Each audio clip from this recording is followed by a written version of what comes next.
looks good on the video. Yeah, we're all good to go. Is it recording? Everything is recording. We good to go now? Yeah, seems like it. Yeah. All right, ready. Ladies and gentlemen, welcome back. We are here at 565 Live in Bellevue, as I say all the time. We are here with producer Cheech and Corey Brennan. And joining us now, from New York, I believe, we have a former Pittsburgh comedian, born and raised here, and then moved to New York, Ray Zawodni. What's up, fellas? Ray, how are you doing? How you doing, man? Doing great. You guys are, I knew that place looked familiar. You guys are in one of my old hoods. I was gonna bring that up. We had Colin Chamberlain zoom in, and we had his dad from Pittsburgh Jagoff, John. He joined us here, and he said that these were your old stomping grounds. Yeah, we used to do downstairs comedy there. Downstairs, eh? He said that you and Colin were two of the first people here. Like you were some of the pioneers to do comedy here. Not only that, a couple months ago, we got really drunk and tried to sing on that stage. I was told there was an Hell Elton yeah. John number. Yeah, it wasn't very good. We were best though. Are you the singer or the piano player?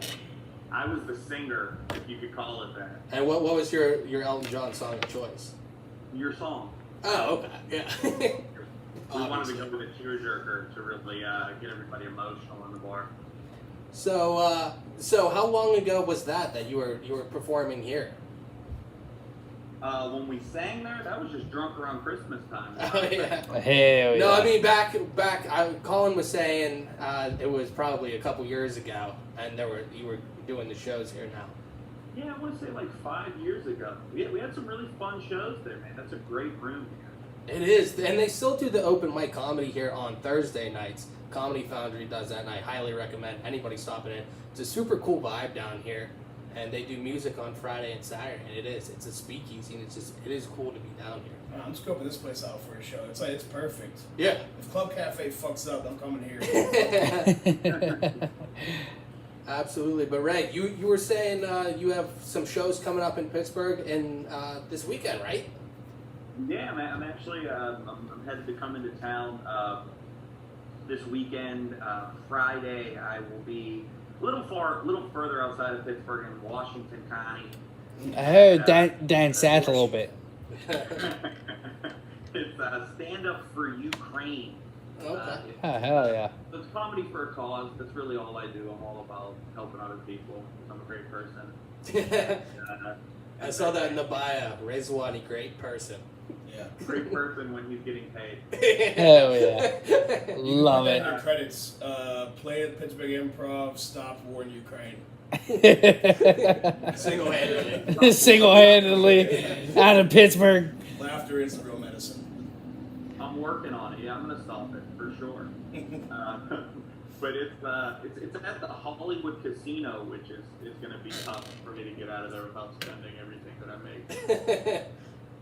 Maybe that's why the casinos always book the comedians. That's right, Yeah. yeah. You know, Makes a lot they of probably sense. end up making more money than losing money. when Oh, they for book certain sure. people. Yeah. Yeah. Oh, they love it. I used to do the Rocky Gap in Cumberland, Maryland, that small casino. I don't know if any of y'all ever been there. Yeah. I have not. No. Yeah, it's a I've bunch seen of- people perform there. They are swindling old people out of their last fucking pennies on the slots. It's like crazy. And I've never went there and not lost everything I made. Yeah. There's old stories of Norm Macdonald. He would get paid in fucking casino chips. Oh, hell yeah. Yeah. Norm is known to be one of the most degenerate kids. Yeah. Oh, we love Norm. Yeah, loved. Yeah, you're right. Unfortunately. You're not wrong. R.I.P. Norm. Wait, Norm died? Norm died. in What? October. Yeah, wait, what? Yeah, no, yeah. Am I just While breaking ago. this to you now? Fuck. This is gonna be a hell of a No, TikTok. I guess with the Zoom delay, the proof is sarcasm. Yeah, No, the Zoom okay. delay is 8 months, I guess. Yeah. But Ray, so you're in New York now, right? Yeah, I'm sitting. This isn't a green screen. This is Yeah. a kitchen in Queens. Yeah. Hell yeah. So how is your comedy journey been? From playing shows where we're sitting right now 5 years ago to sitting in a kitchen in Queens. Well, I mean, it's been it's definitely been a journey. That's a good word to use for it. I moved here about 6 months before the pandemic hit. Oh, perfect timing. Yeah, so I got to see everything when it was nuts. With Yeah. a million comics running around every night, a little intimidating. And I kind of try to look at the benefits of being here during a pandemic, and it slowed everything down. Yeah. I was able to, kind of weasel my way into some things that I may not have weaseled my way into otherwise. Mm-hmm. So started booking my own show here, got to meet some people, do some fun stuff, some fun rooms. It's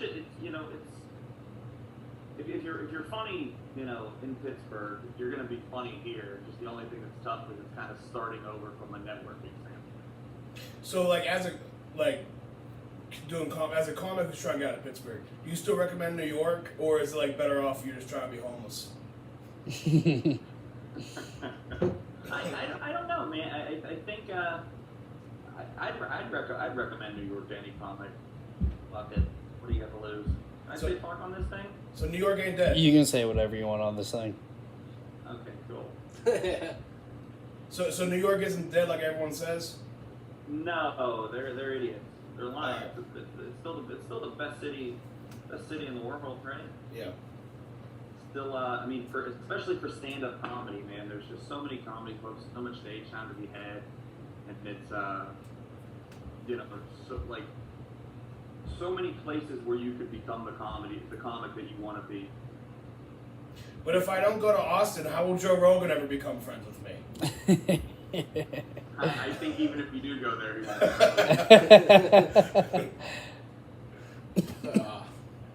So Ray, you said you have some shows coming up in Pittsburgh, in the area, Washington and what have you, this weekend.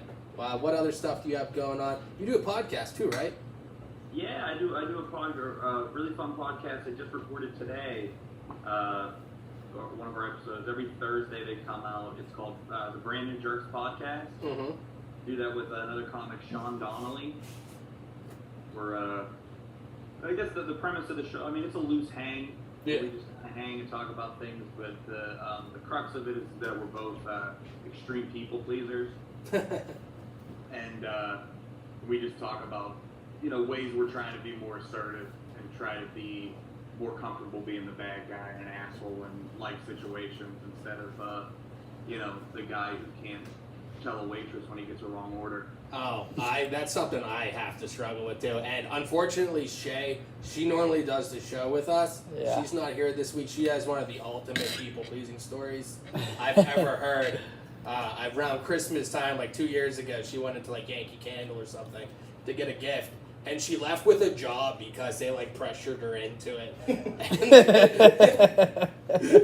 Went in for a candle, came out with a career. Yeah, they were like, you like candles. You seem like you'd like to work weekends and nights.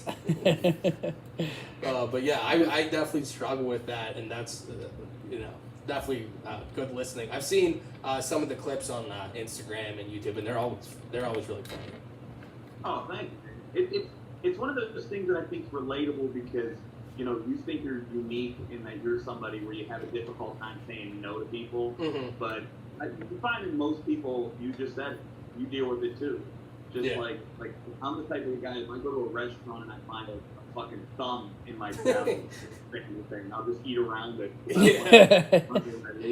That's I probably put that thumb in there when I got Right, it. I probably yeah. dropped it. I'm so thankful for the girl that I'm seeing right now because she got no problem saying that kind of shit. Well, that's how my girlfriend Yeah. is too. Meanwhile, That's I'm why just you like, find someone like that. yeah, I'll let her handle that. I'll sit back and let her do that shit. You know what I mean? You guys in a nice way just called your girlfriends bitches. Yeah.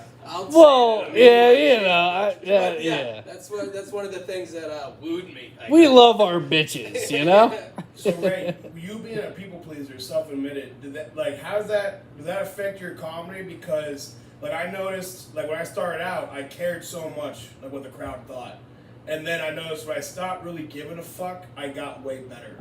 So do you have to fight that, or do you lean into that wanting to please the crowd? That's a good question, man. With this being on stage was where I noticed it the least. But I would say that what I've gotten better at is I used to, if I dealt with a heckler and I got mean, I'd pull back immediately. Right. You know, and I'd be like, I don't kick my ass. You seem like a great guy. Blah blah blah blah blah. But now that I think it just comes with the confidence and the more expertise in doing comedy, that I can just double down on being like, no, this dude's talking during the show. He's an asshole, and he's going to stay an asshole until he apologizes to me. Yeah. I comedy where it hurt me, being such a people pleaser, is that in this business, everybody needs help, and you do got to ask for help. And I'm so bad at it because I never want to bother anybody. Okay, that's interesting. Yeah, I noticed the same thing where it's like, it's almost, if you care too much, they can smell that on you. And it's like when you like a girl too much and she's like, oh, this fucking loser. It's like, I feel like the crowd's the same way, where it's like, they can sense that, you have to play hard to get. Yeah, like they can sense the simp that you want the crowd to like you, and it just goes bad. But yeah, I always wondered that, like, what the line is between saying fuck you to the audience and being like, no, I want you to love me. I think I always want them to love me. I'll even tell them that. Like, why don't you guys just like me? So maybe I didn't get over it. Maybe I'm full of shit. But I notice it a lot in comedy, though. Like I said, like off stage, where if I'm asking even like a close friend for whether it like be a vouch into a club, or whether it be if I could go on the road with them, I'll send them a message that is just the most bitch ass communication, where I'm just like, hey, so sorry to bug you and bother you. I know you're busy, and you know how it is. I'm an idiot. I hate myself. But if you could find it in your heart, and and I'm like, geez. Ray, you can vouch for this right now. Our Zoom was giving us trouble, and I was like, oh my god, I'm so sorry. It'll never happen again. I feel so bad. Like anytime anything goes wrong, I'm just like, no, it's the worst thing. I always feel so bad. But if people do things to me, I'm like, oh, I'm sure they had a reason. I'll shake it It's off. fine. But if I do something, I'm like, yo, you're the biggest dick in the world. Yeah, Chris, you fucking prick. What's that? I said I think I kind of allow everybody to be an asshole but myself. Yeah. I apologize for every step. Yeah, that asking for spots, like, it's such a gross feeling, like, when you're doing it. Like, I can't, I did it once, and I was like, I can't ever do this again. Like, I'll just fail. Like, I can't. I remember Matt, like, he gave me a spot in the dirt one time, and he's like, I'm giving this to you because you didn't ask for it. And I'm like, thank God. Yeah, I remember, this is not related to that, but it's related to not wanting to ask people questions and being a people pleaser. I got a kidney stone back in December, and back to my girlfriend, who I love dearly. I'd like to say that, but as we said, she's willing to yell at waiters. So we'll say that's her characteristic. And I woke up at 4 a.m. and I'm like in pain. It was the worst pain I've ever had, this kidney stone. And I got up and I walked her. I was like, I was gonna tell her I needed her to drive me to the hospital, and I was like, nah. I waited another 45 minutes before I opened the door to tell her I needed you to take me to the hospital, because I was like, I don't want her to be upset. I don't want her to hate me. And it's not like she wouldn't have done it. It's just like, I don't want to upset people. I have that problem. It's always been with me. Like, you'll never piss the same again. You'll literally die before you inconvenience them. Yeah. If only you came in 45 minutes earlier. I know. Oh, but yeah, that was... have you ever had a kidney stone? Hell no. Anybody? No, I have not. How about you? No, I've never had Oh my god. I think I used to be on a diet of just energy drinks nonstop. Yeah, that doesn't From help what I hear, anything at all. Yeah. Yeah, from what I've heard, it hurts worse for a dude than it does for a chick, though. It was a waste of time. I got there, and then they were like, oh, you must have passed it already. Yeah, So or like it'd be close I don't know enough. what it was. Yeah. The worst was behind me. But Yeah. at least I got to pay $1,200 for it. Were you peeing blood? What? Were you peeing blood? No, I wasn't peeing at all. Oh, wow. Yeah. all clogged up over there. Yeah, man, I don't know what it was. I must have, yeah. I'm glad we can talk about that. No, it was That sounds fucking terrible. It was a non sequitur, but it did. I've It was never the had worst one, pain. I don't tore my want one. ACL and Fuck all that. shit, and it's weird when you tear your ACL and stuff. Like, you always hear like, oh, I heard it pop, and I thought people were full of shit. Mhm. Like, you hear that shit pop. Yeah, it's gross. For sure. But yeah, those are probably my That's worst also what situations. you hear when you pass that kidney stone. You hear it pop right out of there. Yeah, I was waiting for someone to make that noise. They need to have like some kind of like suction machine that just gets Somebody do it. There we go. That was solid. Turn your dick into a Red Ryder. No, Chris, by the way, we don't need a fucking suction cup to suck that thing out, because that would probably hurt worse. Dude, It's just passing. If you would have told me that at the time, like when it first happened, I do whatever you need to do to stop the pain. Like it sucked. I hear Yeah, I'm just like dripping in sweat. Yeah. Let's get back to Ray. Ray. Speaking of dicks, you. No. I had a colonoscopy 2 weeks ago. Ray, where can everyone find your podcast and anybody that wants to find kind of all your links? yeah, Instagram's usually the best. What I use the most. It's at Ray Be Killing 'Em. It's the same on Twitter. You could find my podcast everywhere where there's a sea of other podcasts. And TikTok. I've been finally getting into TikTok like the 14-year-old girl that I am. And it's Brand New Jerks Pod on TikTok. So check that out. Right, now that you're on here, we're all probably roughly with Corey, and you do your podcast and you're doing TikTok and stuff, right? And I'm doing that too. And I'm like, it's kind of like, I see what's trending and stuff, and I hate it. Like, I don't want to like join that stuff. But I feel like a long form podcast is hard to do.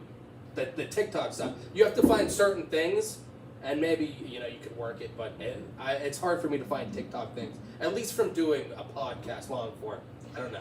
Yeah, that's what, like, for my podcast, I said, like, I'm still in the open mic stage of the podcast. Like, I'm just trying to figure out what the fuck works. Yeah. So it's like, you can put big laughs on there, but the laughs of the podcast don't always translate to the clips. Yeah. So it's like, I'm still trying to figure out, like, what does best on the clips. Like, it's crazy. Like, sometimes we'll get, like, thousands views, and this one will get, like, 32. I'm like, what the fuck? Like, how does this work? But, yeah, it's tough.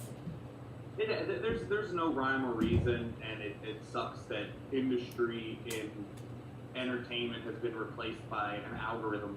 Yeah. Yeah, I mean, you never know what's gonna. I mean, there's been. I posted a crowd work clip a couple months ago of me singing to an audience member that was on her phone, and like made up a song about it, and I thought it was so funny, and like I had that idiotic thought of like, yo, this might be what goes viral. This might be what's huge, and I'm like, I sent it to a buddy to look at, Colin, who was on the show, and he was like, dude, I'm jealous. This is great, man. This is gonna blow up. I'll make sure to share this, whatever. It got like fucking 2,500 views. Yeah. I know, that's how it goes. Did so poorly, and then it's like, I post something the other day that talking about putting ice cubes up my butt, and that got like, quadruple. There's no rhyme or reason. Nothing makes sense. Nobody cares about, they want something digestible, quick and funny. I think that's the most frustrating thing about anything like online with anything with the algorithms and stuff. It's like you think you're going down the right path. Oh, I did this, so like 1 + 1 = 2, and it's like 1 + 1 = green. Like what? Yeah. Like it's not even the same thing. Well, it's like Ray said, like, I'll put so much time into trying to learn about this fucking algorithm. It's like, when I got into comedy, I was like, I'm a funny kid. And then it's like, now I have to please some fucking algorithm of, like, what 13-year-olds were watching shit. So, it's tough. Ray, if we all give up, we'll just do Charlie D'Amelio dances together. I'll see you there, dude. Wait, I mean, it's just now at a point where, like I love stand-up comedy. I love the art of getting on stage. It's my favorite. It's my favorite thing in the world to do. But it's become 5% of the job at this point. Like, if you want a career into this. And it's crazy too. Like in New York specifically, how many fucking hilarious people there are who get no play. Like there's a cat up there, Mike Vecchione, who's like every time I see him, he's hilarious, and like he can't get booked anywhere. It's insane. Like. But then there's some dude who he blows up a car on TikTok, and he's like at every improv across the country. Like, it makes no sense to me. True, but that said, Mike Vecchione's still doing pretty well for himself. You know, I mean, he's working every night, getting a lot of spots in the city. You know, I mean, there's even more less known people than him that are also really funny. I'm sure, yeah. I mean, just that's all I can see from being in Pittsburgh here, you know what I mean? But it's just like, it seems like there's a lot of people in LA who blow up, but like, there's so much talent in New York that it's like just waiting to get out, but they don't fit the algorithm. Yeah, it really is, man. Whether it, you know, I mean, it's, I say this about New York, where everybody thinks that, or some people might have the thought, where is everybody there just really, really good at comedy? And I don't know if that's the case, but this is where, like, the bar is. Like, the bar is set, and it's also full of just tons of people that can do the job well. Mm-hmm. Yeah, no matter how big the Comedy Store gets, New York will always be Mecca. I mean, it was basically invented there. Like, I feel like New York will always be the place for stand-up, like the art of it. You know what I mean? I agree. Yeah. 100%.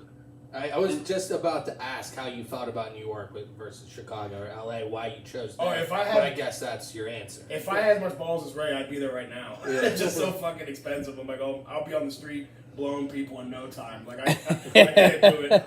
And that's not a good thing. Yeah.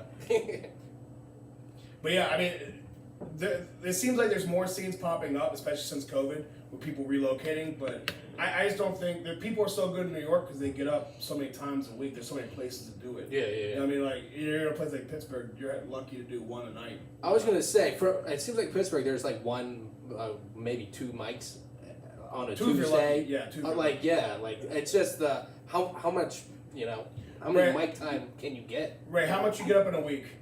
I feel like Pittsburgh was on a pretty strong trajectory. I feel like the pandemic really devoured a lot of smaller scenes. Which Yeah. I think is fun. Yeah, it fucked a lot of places up. And in New York, how much do you get to go up in New York? I mean, as far as open mics, I can get up any night. Exactly. Yeah. Getting club spots. I mean, it's tough out here. I mean, I get, it depends. Like last week, I had 80 spots, and this week, I mean, I'll be back in Pittsburgh, but I got like, I'm here Monday and Tuesday. I don't have anything, so it's really in flux for a guy at my level here without any, television credits. Like any random dude at an open mic has been on the Tonight Show.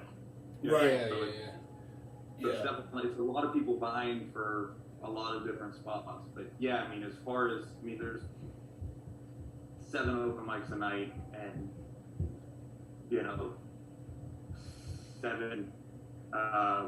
7 days a week clubs, maybe more. Yeah, so you could, you could go to multiple mics in a night, Right. multiple days a week, if you wanted to. Yeah, I mean, if you hated yourself that much. Right. I'm saying, yeah. It's funny how Well, no comedians hate themselves.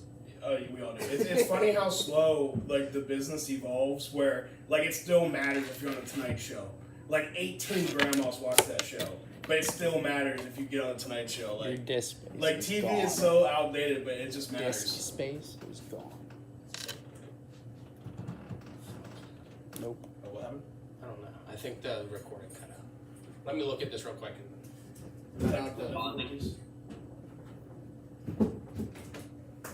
You just. Cheech does not look happy.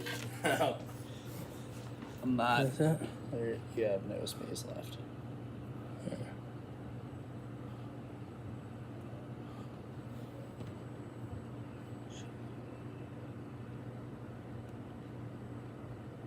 This has been a fucking great show for a technical show. Yeah.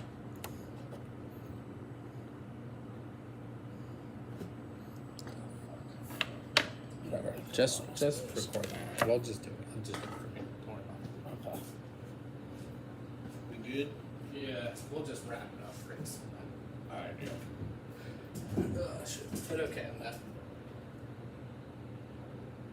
Are we still good on the video?